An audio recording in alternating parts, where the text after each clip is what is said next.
तो चलिए दोस्तों, अब हम लोग बात करेंगे बहुपद के प्रकार। बहुपद कितने प्रकार के होते हैं, आइए हम लोग जान लेते हैं। बहुपद का प्रकार से कई बार ऑब्जेक्टिव आपको देखने को मिलता है मैट्रिक परीक्षा में। तो देखिए दोस्तों, लिखे हैं बहुपद। बहुपद के प्रकार, बहुपद आपको बता दें, बहुपद दो प्रकार के, यानी एगो पद के आधार पर बांटा गया है बहुपद का प्रकार, एगो घात के यानी पावर के आधार पर बांटा गया है बहुपद के आधार। देखिए, पद के आधार पर पहला बहुपद है एक पदी बहुपद, द्विपदी बहुपद और त्रिपदी बहुपद। ये है दोस्तों पद के आधार पर। तो हम लोग एक एक करके सारा एग्जाम्पल इसके बारे में जानेंगे कि एक पदी बहुपद किसे कहेंगे, द्विपदी बहुपद किसे कहेंगे और त्रिपदी बहुपद किसे कहते हैं।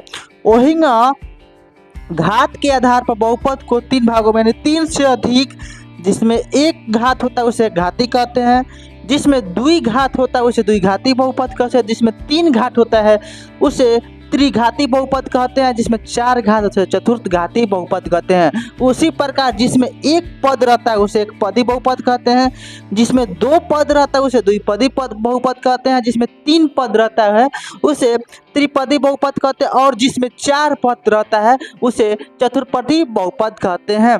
तो चलिए हम लोग एक एक करके सारा हम लोग टॉपिक को पढ़ लेते हैं और जान लेते हैं।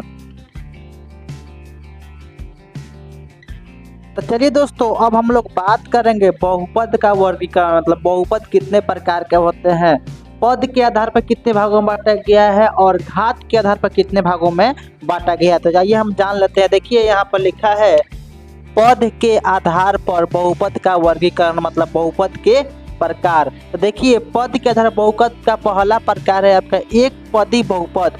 तो एक पदी बहुपद उसे कहते हैं जिसमें एक पद हो। तो बोलेंगे वैसा बहुपद जिसमें केवल एक पद हो उसे एक पदी बहुपद कहते हैं। जैसे मान लीजिए ये हो जाएगा, ये हो जाएगा, ये हो जाएगा और ये क्या है दोस्तों, एक पद है, बस इसमें एक गिन रहे हैं एक हो रहा है, एक भी गिन रहे हैं एक हो रहा है, इसमें भी एक गिन रहे हैं एक हो रहा है और इसमें भी गिन रहे हैं एक। तो इसे एक पदी बहुपद कहते हैं। बोलेंगे वैसा बहुपद जिसमें केवल एक पद हो उसे एक पदी बहुपद कहते हैं। आपको समझ में आ रहा होगा। नेक्स्ट देखिए, द्विपदी बहुपद किसे कहते हैं, जिस बहुपद में केवल दो पद हो उसे द्विपदी बहुपद कहते हैं, जिसमें केवल दो पद हो उसे द्विपदी बहुपद कहते हैं, जिसमें केवल एक पद हो उसे एक पदी कहते हैं। देखिए, द्विपदी में लिखे दो पद वाले बहुपद को द्विपदी बहुपद कहते हैं। जैसे मान लीजिए एक दो, तो ये आपका क्या हो गया, द्विपदी बहुपद एक दो। तो ये भी क्या हो गया, द्विपदी बहुपद एक दो। तो देखिए दोस्तों, यहाँ पर दो आ रहा है, मतलब गिन रहे एक दो एक दो एक दो, गिन रहे तो दो ही आ रहा है। जिसमें केवल दो पद हो उसे द्विपदी बहुपद कहते हैं, जिसमें केवल एक पद हो उसे एक पदी बहुपद कहते हैं, और जिसमें केवल तीन पद हो उसे त्रिपदी बहुपद कहते हैं। जैसे तीन पद वाले बहुपद को त्रिपदी बहुपद कहते हैं। एक दो तीन, इसमें तीन पद है इसलिए इसको बोलेंगे त्रिपदी बहुपद। एक दो तीन, इसमें भी क्या है, तीन पद है, इसे भी क्या बोलेंगे, त्रिपदी बहुपद। और जिस पद में चार पद होते हैं, एक दो तीन चार, तो इसमें चार पद है इसलिए चतुर्थपदी बहुपद बोला जाता है। इसको चतुर्थ पद बोला जाता है या चतुर्पदी बहुपद बोला जाता है। एक दो तीन चार, इसमें चार पद है, एक दो तीन चार, इसमें भी चार पद है। तो पद के आधार पर आप ये बहुपद का वर्गीकरण इस प्रकार है। इसको आप अच्छी तरीके से कॉपी पर लिख लीजिए, क्योंकि ये मैट्रिक परीक्षा में ऑब्जेक्टिव के तौर पर पूछे जाते हैं।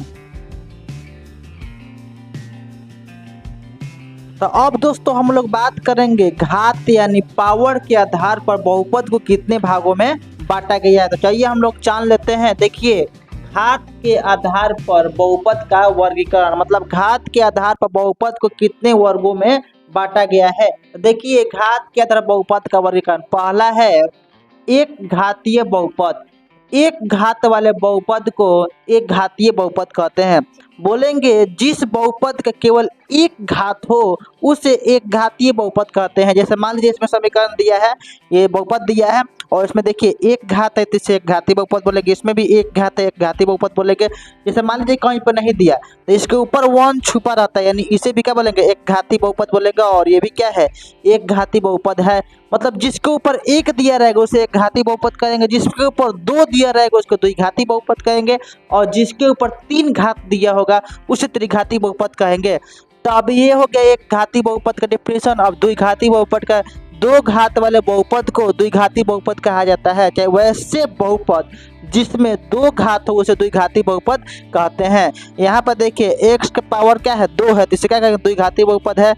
इसमें x के पावर क्या है, 2 है तो इसे द्विघाती बहुपद है। यहाँ पर x पावर 1 और यहाँ पर x पावर क्या है, 2 है, तो ये भी क्या है आपका द्विघाती बहुपद है, और ये भी क्या है आपका द्विघाती बहुपद है।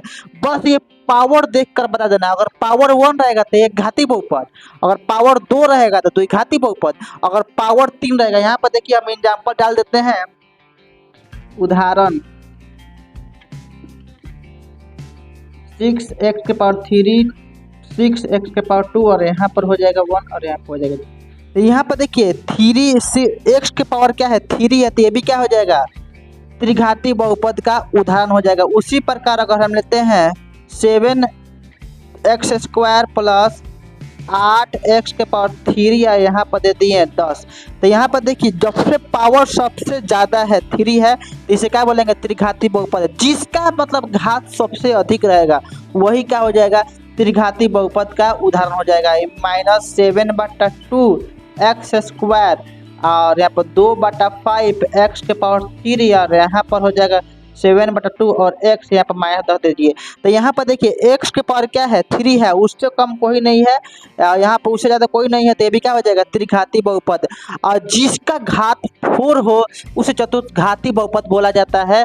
आई होप आपको सब समझ में आ गया होगा। तो प्लीज़ चैनल को सब्सक्राइब कीजिए, वीडियो को लाइक कीजिए। तब तक मिलते हैं नेक्स्ट वीडियो में, और ये टॉपिक आप लिख कर जाइएगा। तब तक के लिए टाटा बाय बाय।